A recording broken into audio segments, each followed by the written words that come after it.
Cet hiver, nous avons été expérimenter un séjour d'une semaine à Villard-d'Arène afin de voir si les raquettes étaient vraiment une activité pour les retraités.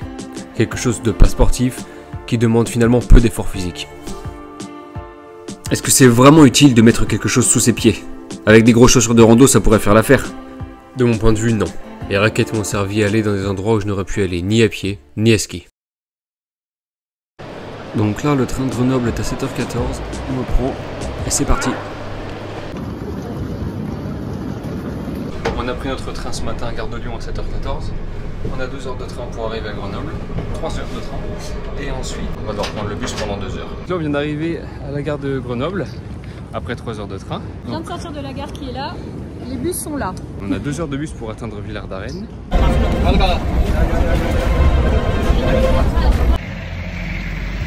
Donc le bus, parfait, le bus vient de nous déposer. Donc après 2 heures de bus, on vient d'arriver au Farenchin qui est juste derrière là-bas. On n'a plus qu'à marcher et le séjour va enfin commencer. T'es prête? Tu me mets ton truc. Bonjour. Oh. Le Farenchin, c'est un hôtel créé en 1976 par Nicole et André, les parents de David, le cuisinier. Ces amoureux l'ont exploité pendant près de 40 ans et l'hôtel est devenu un lieu prisé par les amateurs de nature à la recherche d'un hébergement chaleureux et confortable. David est aux commandes de la cuisine et il apporte vraiment sa propre vision et ses compétences culinaires pour offrir une expérience inattendue en termes de qualité de nourriture dans un hôtel. Lors de notre séjour, beaucoup de personnes s'arrêtaient seulement pour manger. 3 apprentis accompagnent David en salle et en cuisine. J'ai eu la chance de suivre l'équipe de la cuisine jusqu'à mon assiette. L'ambiance est très familiale et chaque plat est délicieux et réalisé avec soin. En 2012, Nicole et André ont cédé leur place à leur fils David et à sa femme Sabrina. Au fil des années, David et Sabrina ont modernisé l'hôtel et ils proposent des séjours en tout genre vraiment incroyables. Avec des packages tout compris, vous n'avez qu'à venir à l'hôtel et vous laisser porter. Que vous voyagiez seul, en couple ou en famille, votre séjour sera inoubliable. Avec Marie, pendant 7 jours, nous avions la chambre vue Meige et franchement, nous étions hyper bien installés. Les petits déjeuners étaient vraiment copieux, comme vous pouvez le voir, on avait tout ce qu'il fallait. Salade de fruits, du sucré, du salé, il y en a vraiment pour tous les goûts quoi. Voilà mon petit déj, des œufs sur le plat, du pain grillé, voilà, c'est parfait tout ça, c'est génial. Bon, on est surtout là pour parler du séjour en raquette, c'est ce qu'on va aborder. Et vous allez peut-être changer d'avis sur le fait que, finalement, c'est pas si peu sportif que ça. Un petit peu de tout. Là on est à la Grave.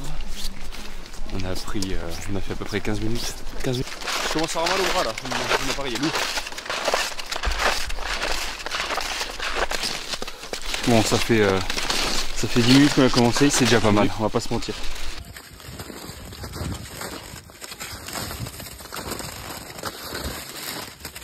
Le 4-10.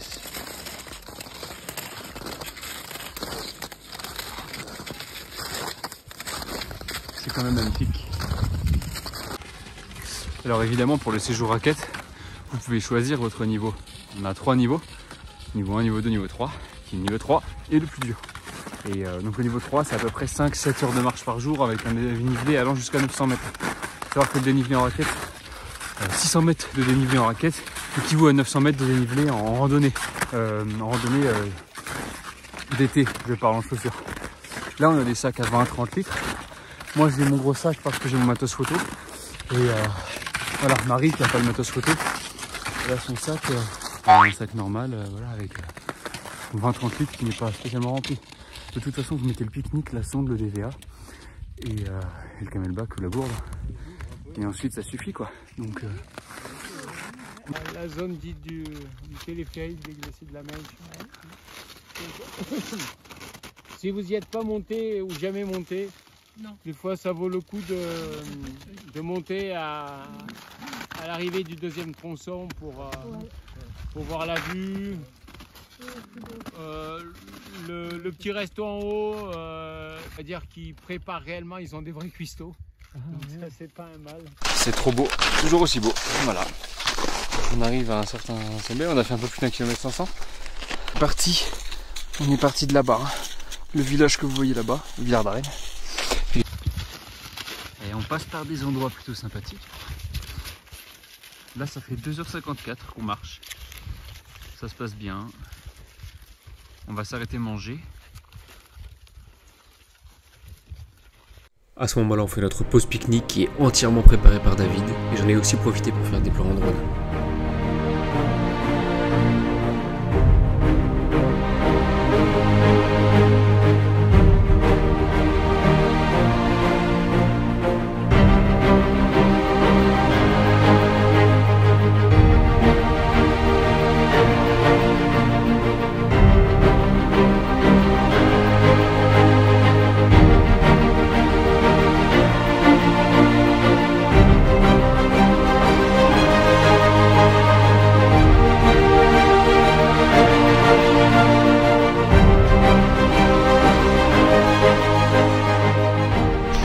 On peut voir là-bas la cabane où on a mangé, qui est loin maintenant finalement.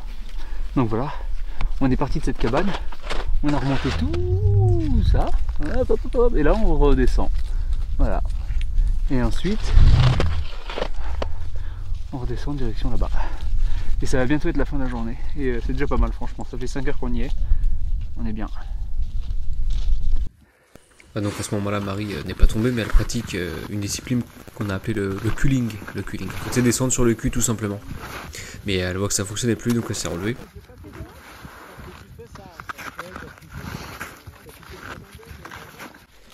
Il faut savoir que sur le plateau d'Amparis, on est vraiment très proche des falaises. Et si vous faites pas attention, vous pouvez tomber dans le vide.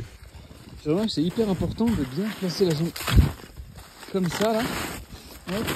Pour pas avoir mal aux jambes. Je vais mettre un 0,5 là, parce que franchement sinon les pieds ça fait mal. Là hop, hop. Alors pied droit parce que la descente. Voilà, ici par exemple, 5 mètres à ma droite, c'est une falaise. Et sur ma droite. Mais c'est vrai que c'est important de bien jauger là, hop. Parce que juste comme ça là, mais c'est immonde. Ça éclate les chevilles. Voilà, on a fini, on rentre dans le petit minivan. Fin de la journée.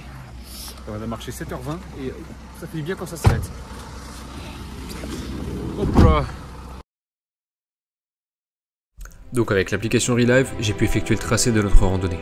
Vous pouvez voir quand même que l'on est proche des falaises quand on monte. Ici, c'est l'endroit où on a fait notre pique-nique et les plans drone. C'est la moitié du parcours. Ensuite, on a continué l'ascension, et le plateau d'Amparis, c'est le plateau le plus haut de France en altitude, 2460 mètres environ.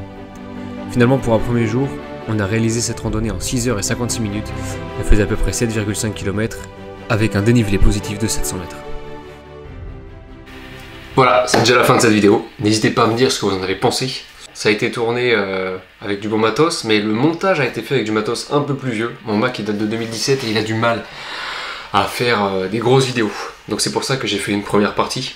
Il y en aura une seconde, peut-être une troisième, parce que le séjour a duré une semaine et que là je vous ai montré que les 2 premiers jours, je vous ai montré l'arrivée, comment on est pris en compte à l'hôtel, l'accueil, et je vous ai montré la première journée, qui est une bonne journée déjà.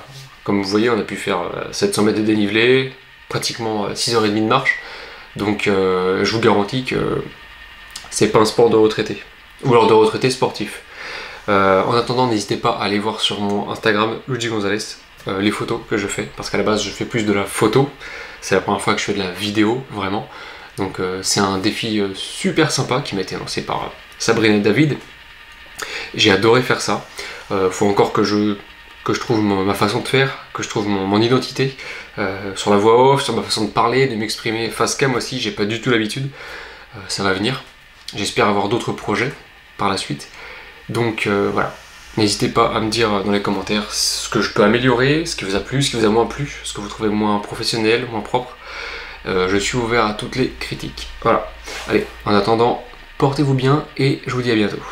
Je me rends compte que face cam, quand on se concentre, on dit n'importe quoi, vraiment. Portez-vous bien.